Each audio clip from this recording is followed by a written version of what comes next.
When you think about kindness, do you think it applies in business, or do you think you have to be ruthless, wear those sharp suits, tread over anyone that you want to, be rude and indifferent just so success can be in your grasp? Or do you think otherwise? In this week's I Hate Numbers podcast, I'm going to be looking at the place of kindness in business, and does it have a place? Spoiler alert, it does. What is kindness exactly? Why kindness is not actually weakness and why it's a superpower, and how to go about practicing kindness in your business and the reasons and the benefits of that. Let's crack on with the podcast.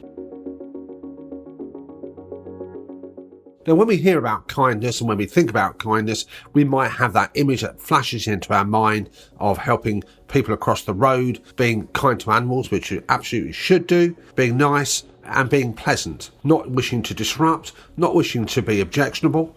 And that is a reasonable working definition. But when we come into the world of business here, kindness as a concept is an absolute must. Kindness is not about being weak. A lot of people mistake kindness unfairly for weakness, and that's far from it. If anything, it takes strength, it takes courage to demonstrate and bring kindness in a practical and a theoretical sense in your business. Now, what does it actually mean? Well, kindness in business is, again, it's not about being a walkover as such. It's not about agreeing with everybody, but it means about treating others with respect. Whether that's your staff team, freelancers you work with, potential clients, people you engage with on social media.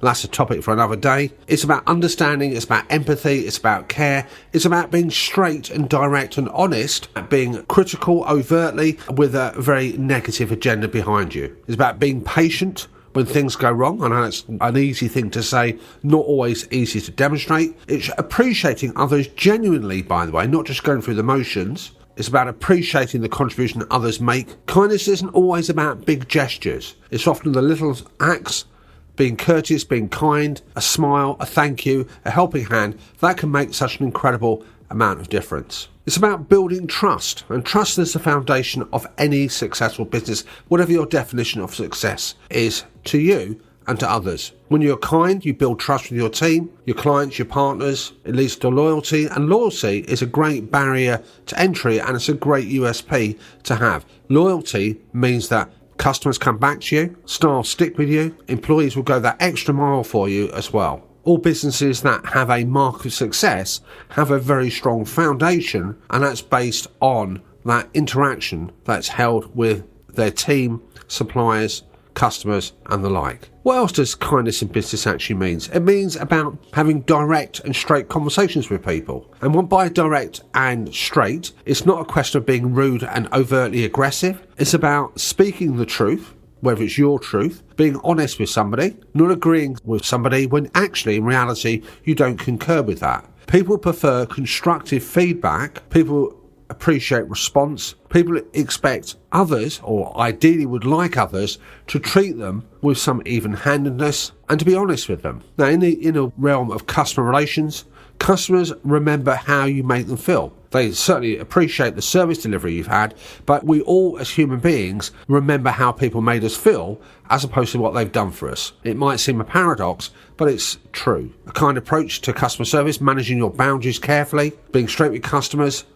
is an element of kindness as well. Now, another probably not that well talked about is that kindness can actually be a great stress reliever for yourself as well as the people around you. Now, the business world is a very stressful, or can be a very stressful environment. I've been running my own businesses, I Hate Numbers and Numbers Know How, for 30 years, and there are moments when it all feels overwhelming, and there are moments where it feels more calm. And having a positive, kind outlook and approach and a demeanour is a great stress reducer, and that is not only good for your well-being, but it's also good for your physical health as well. It's also good for the people around you. It's also good for the people that interact with you as well. We operate better as human beings, yes, with a little bit of stress, but something where we have a welcoming environment as opposed to an environment that makes us feel quite nervy, quite timid. Now, as I said earlier, kindness is not about just being nice. It's about recognising and fostering potential in others and yourself,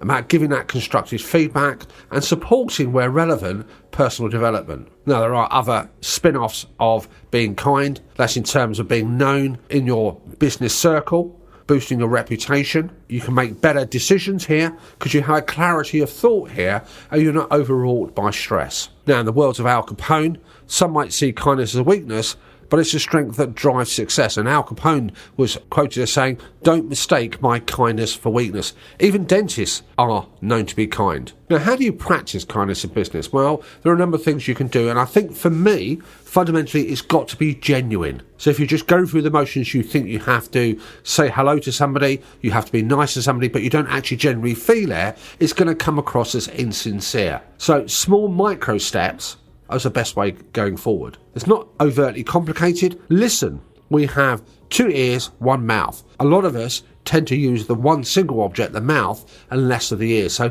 listen actively. Take a breath. Pay attention to what others are saying, and you need to be genuine and show that you appreciate their input. If you find that very difficult, maybe that's something you should work on for yourself. Show appreciation. Recognise and celebrate the achievements, no matter how small they are.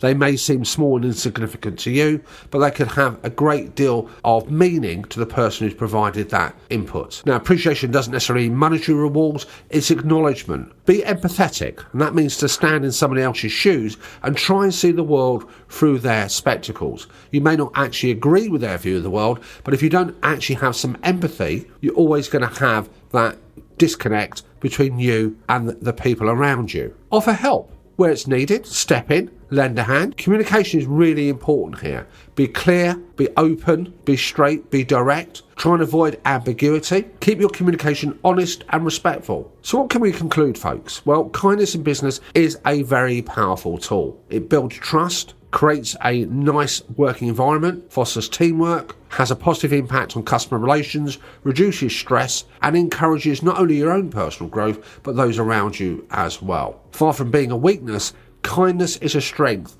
that drives success. Let me leave you with a final quote by Pancho Ramos-Sterol. If you want to be a rebel, be kind. What acts of kindness will you demonstrate in your business, folks? Now, check out the show notes for a link to our Numbers Know How community, where not only do we provide wonderful resources for small businesses, artists, creators and coaches, but creating a business community where people can collaborate, people can offer their own services, learn, develop, have sustainable businesses in a nice, kind, positive environment. Until next week, folks, stay kind. We hope you enjoyed this episode and appreciate you taking the time to listen to the show. We hope you got some value. If you did, then we'd love it if you shared the episode. We look forward to you joining us next week for another I Hate Numbers episode.